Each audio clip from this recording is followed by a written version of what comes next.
Parang siya yung aayos ng Pilipinas dahil sa kanyang husay talaga sa pagiging pamumuno ng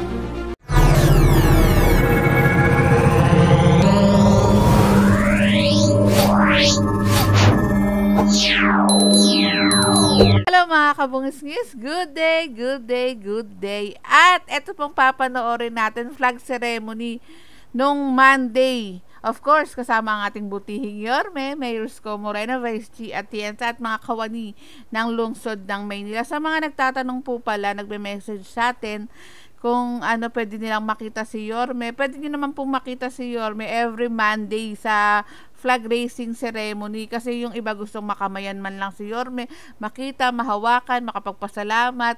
At ayun nga, flag raising ceremony every Monday sa may kartilya ng Katipunan.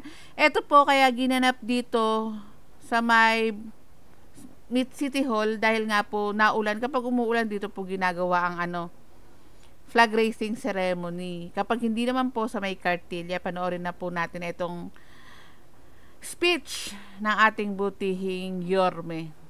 Good morning.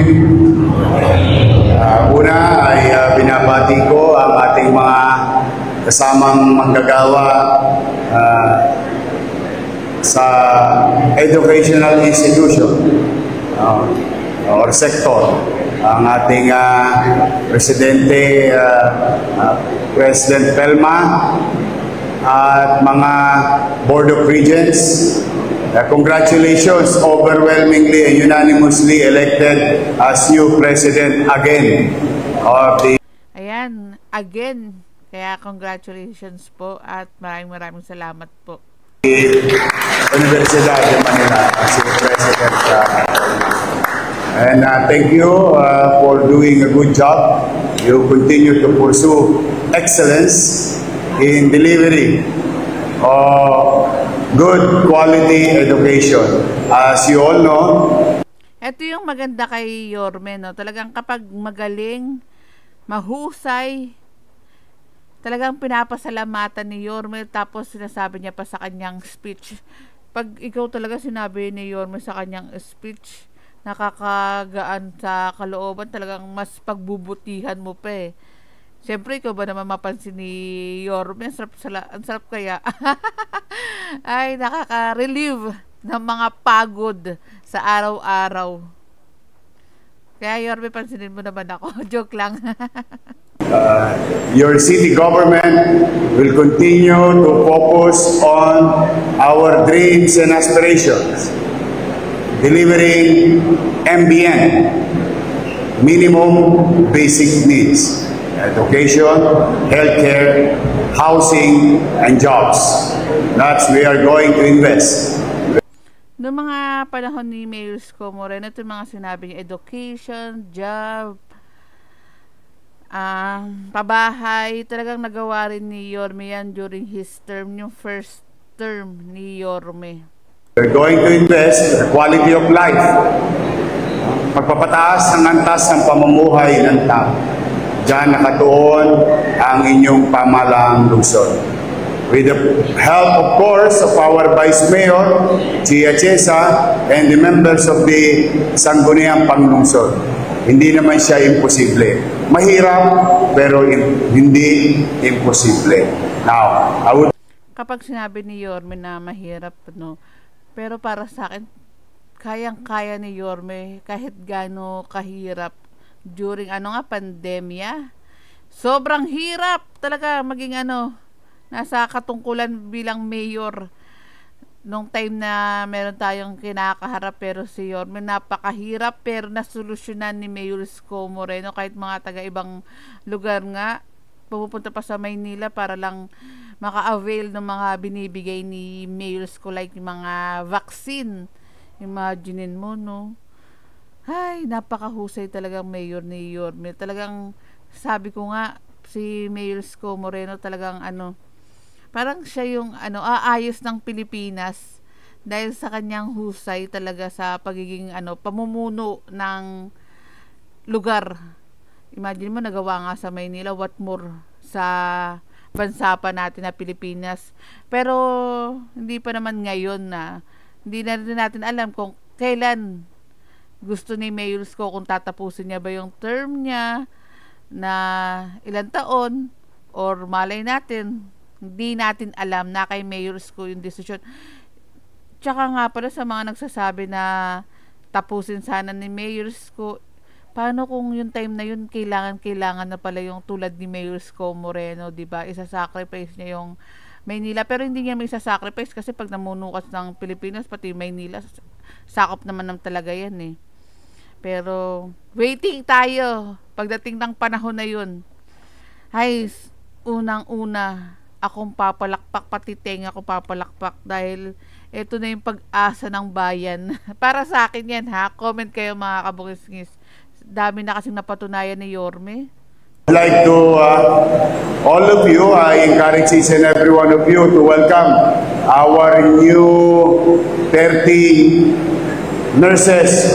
Edward, gusto ko makita yung magagandang nurses natin. Ayan. Ayan. Welcome to government service. Hindi sila maniwala na natawagan sila ng Sabado. Nagulat sila. Totoo ba yan? Eh, Saturday po ngayon. Wala pong pasok. Pero pansin ko ha, yung mga tinatanggap sa trabaho, yung tinatawagan, every Saturday, kaya kayo maganda na kayo. Malay nyo, matawagan kayo. I think that is a signal for you. Even holidays and Saturdays, if not, we are trying to do our job in our own little way to address every challenges of the city. We try to value time and opportunity to solve those challenges kahit na oras na ng pahinga. Good luck sa inyo sa Maynila. Dito Si Yorme nga, hindi na talaga nagpapahinga. Talagang napakasipag talaga. walang tulugan. Totoo, si Yorme, di ba napapansin nyo? Kahit yung mata niya, papikit na. Talagang tuloy pa rin sa pagtatrabaho. Kahit na pagod na yung mata niya, lalo na ng mga panahon na pagkakaupo pa lang ni Mayor Isko. Siguro mga 2 weeks, 3 weeks, yung mata niya talaga pabagsak na. Parang lalagyan mo na lang ng toothpick dahil pabagsak na, pero hindi nagpapahinga si Yorme. Talagang trabaho kung trabaho para ayusin ang Maynila. Imagine mo, ilang weeks pa lang si Yorme, ilang araw pa nga lang, inaayos na eh. Lalo na yung mga iniwan ni Mayora Hani Lacuna ng mga problema tulad ng basura. Ilang araw lang yun na linis agad, pero nung panahon ni Mayora, ilang weeks yung basura po na yun na nasa Maynila. Ganito sana yung namumuno lahat, no? Talagang inuuna ang kapakanan ng taong bayan. Hindi inuuna ang bulsa nila. Joke. But thank you sa inyo, and I hope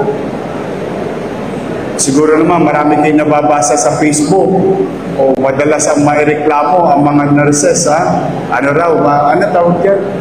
Masungit. Huwag tayo magsusungit. I'm telling you straight. Hindi madali magtrabaho para sa tao.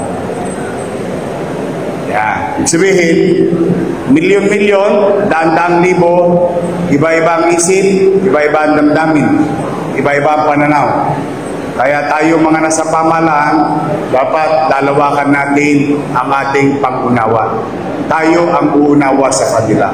But again, of course, we will not also tolerate yung abusado lang, no? But as much as we can, abaan ninyo ang pasensya ninyo. Ang may sakit,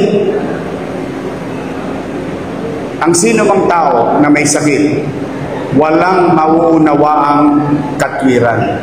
Totoo yun. Kaya sana yung mga nurse natin, mahaba talaga yung, although mahaba naman talaga yung mga pasensya talaga ng mga nurse, pero some pagpagod na, hindi mo rin maano na hindi magsungit eh. Pero saludo ako sa mga nurse po natin, sa mga doktor po natin, sa mga nagtatrabaho sa hospital sa haba ng pasensya. Kasi usually yung iba dyan sinisigaw-sigaw, yung ibang mga nurse natin sinisigawan, nakakarinig din ng mga hindi magagandang salita because merong nararamdaman yung mga pasyente. Kaya salamat po sa ating mga nurse and doctor.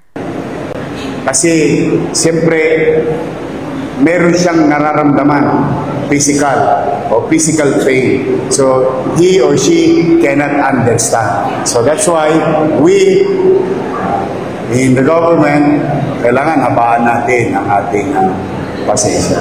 But we're happy, congratulations ang ating Manila Health Director Grace Padilla. Sa lahat ng mga empleyado dito, alam ko marami kayong minahal. Baka barado na puso nyo.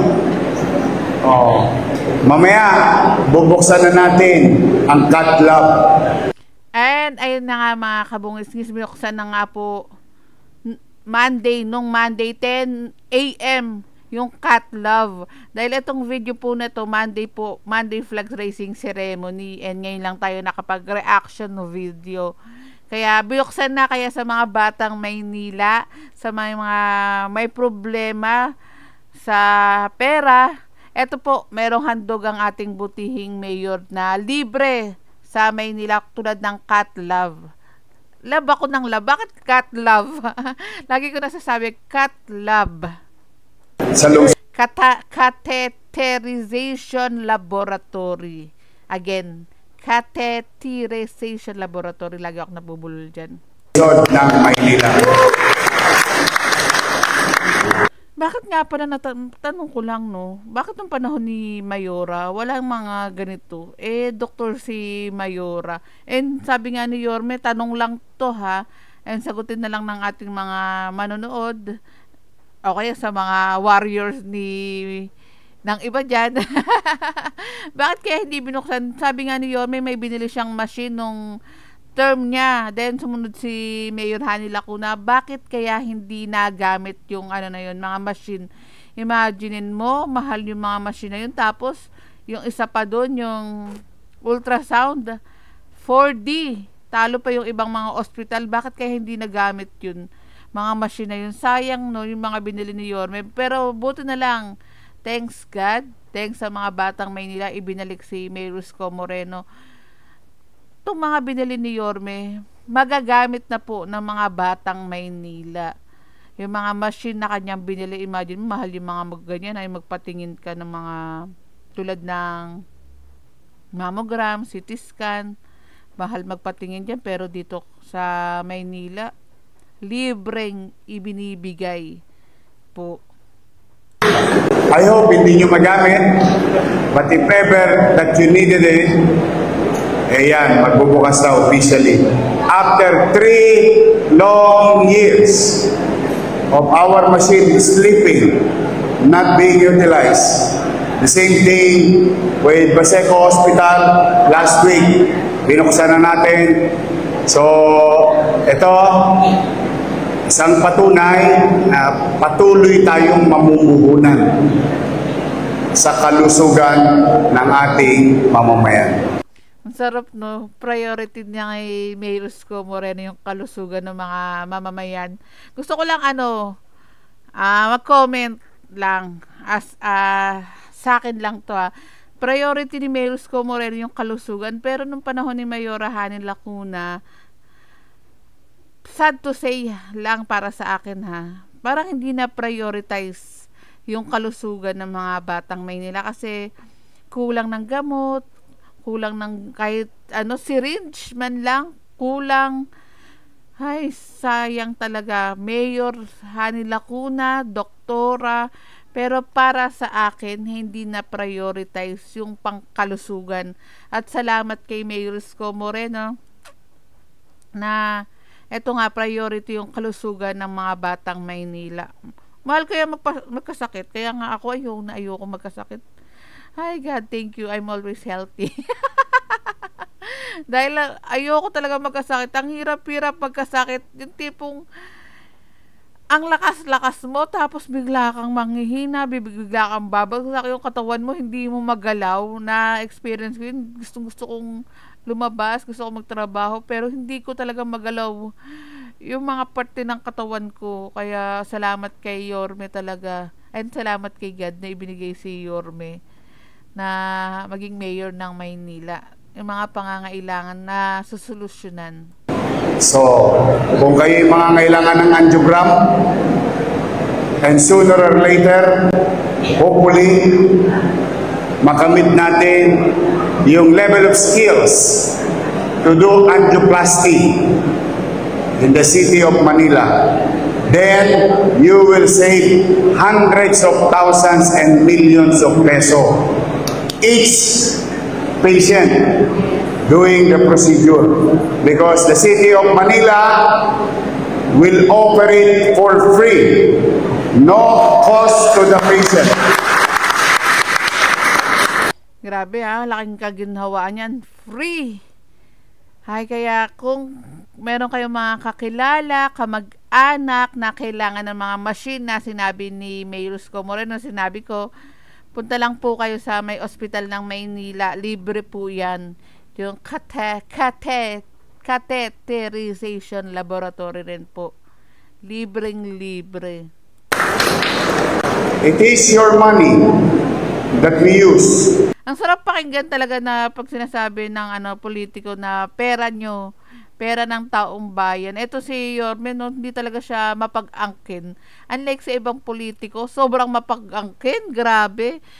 Imaginin mo, pera ng taong bayan, pero ilalagay mo yung pangalan nila, nakala mo sila yung bumili, na sila ang nagpagawa, etc. etc. Pero kay Mayor Isko Moreno, ever since, hindi mo siya makakakitaan ng pangalan niya. Hindi niya kinikredit sa sarili niya. Kahit na tamang-tama naman yung isang bagay, isang bigay ni Yorme, na galing din naman sa kanya, wala man lang pangalan niya. Ito yung nagustuhan ko kay Yorme, nag-uumpisa pala akong vlogger, talagang wala talagang pangalan niya, pinapatanggal niya yung mga pangalan ng mga politiko dahil sa taong bayan nga yun, pera na yun. We are just utilizing it properly and efficiently. You deserve better days from your government. Sa ating mga kapwa manggagawa, mag-ingat kayo, pabago-bago ang panahon. Ingat din po, Yorme, at salamat po. Puso ang sipon, ubo, punta kayo kay Padilla, maraming vitamins yan. Date, mag-iingat kayo sa inyong pangangatawan. Huwag kayong magkasakit. Una, kailangan kayo ng pamilya nyo. At ikaw din, Yorme, huwag kang magkasakit dahil kailangan ka ng batang Maynila. Kailangan ka. Ang isang katulad mo talagang kailangan ng Maynila ng ating bansa. Pangalawa, kailangan ko kayo. I cannot do this on my own. I cannot do this alone. I need each and every one of you to do your job, to do your task in your field of undertaking. We must come together in harmony and synchrony